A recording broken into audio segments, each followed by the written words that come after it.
There is an extremely easy way in the Horizon Zero Dawn Remaster to farm an infinite amount of purple weapon coils and weaves, and collect virtually an unlimited amount of shards and other valuable resources. These very rare weapon coils are some of the absolute best in the entire game, and this is something you can do pretty early on. And the best news is that this glitch still works with the latest version of Horizon Zero Dawn Remastered, which at the time of this recording is version 1.007. So let's break down exactly where and how you can take advantage of this glitch, and I'll give you some tips along the way to help you make the absolute most out of it. And it all starts with the errand quest Hammer and Steel. In this mission, you'll be tasked with collecting some behemoth cables and returning them to your dear old friend Petra. The mission itself is pretty straightforward. Follow along the path, which will eventually lead you to a group of behemoths and shellwalkers that you'll need to kill. They must have wanted to follow the river. To make it even easier, feel free to bump the difficulty down to story mode, and these machines shouldn't give you any problems.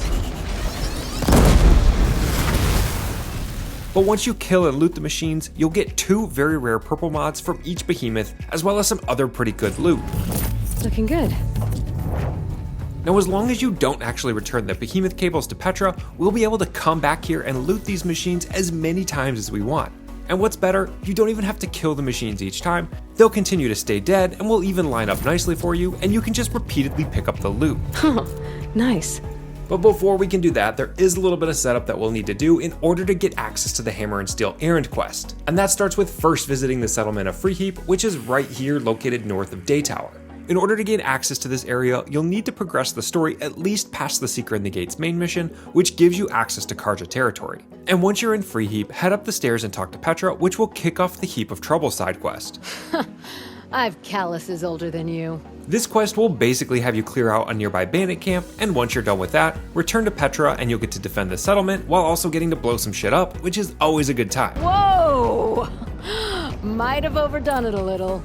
Now there's one other mission that you'll need to complete in order to trigger the Hammer and Steel errand quest, and that's the City of the Sun main quest. Since this is a main quest, it's unavoidable as part of the main story, and no spoilers, but this is where you're first introduced to some of the game's most important characters, so this is a pretty significant mission. And once you've completed the City of the Sun, head back to Heap.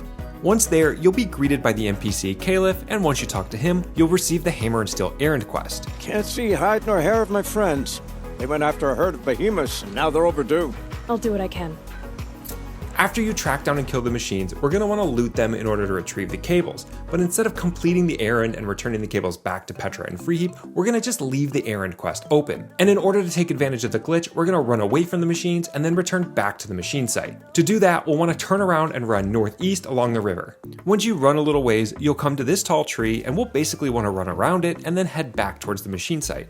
Now, I'm not exactly sure what it is about this specific path, but I've experimented with a ton of different ways to trigger the glitch, including fast traveling back and forth from different sites, and this still seems to be the quickest, most reliable way to do it. Once you make your way back to the behemoth site, you'll see that the machines are still dead, and you'll be able to loot them all over again.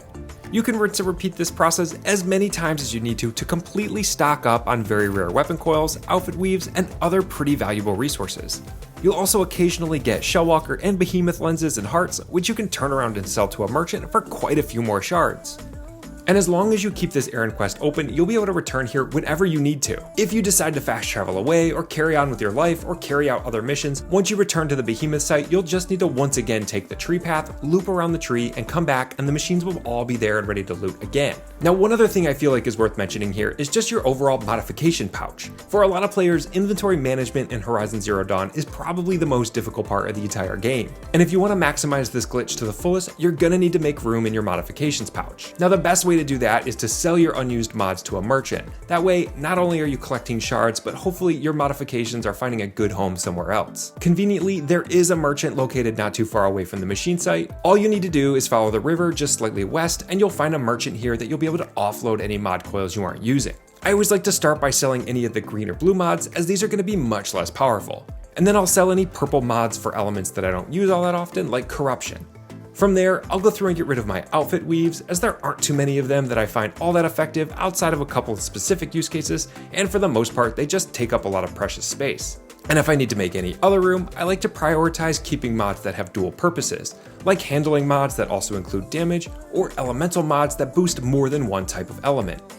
And if by chance you need to get rid of mods or weeds, but there's no merchant nearby, you can always equip them to an armor or weapon that you're not using. That way, it takes it out of your modification pouch, so it frees up an extra spot, but you also still have it handy just in case you need it later on down the road. Now, if you're looking for some other ways to be completely OP in Horizon Zero Dawn Remaster, be sure to check out some of my other videos, which I'll link in the description below. And if you've got any other tips for me, or maybe to help somebody else that might be watching, be sure to let me know in the comments below. Thanks everyone for watching, and I'll see you on the next one. Aren't you a blast of air from the bellows?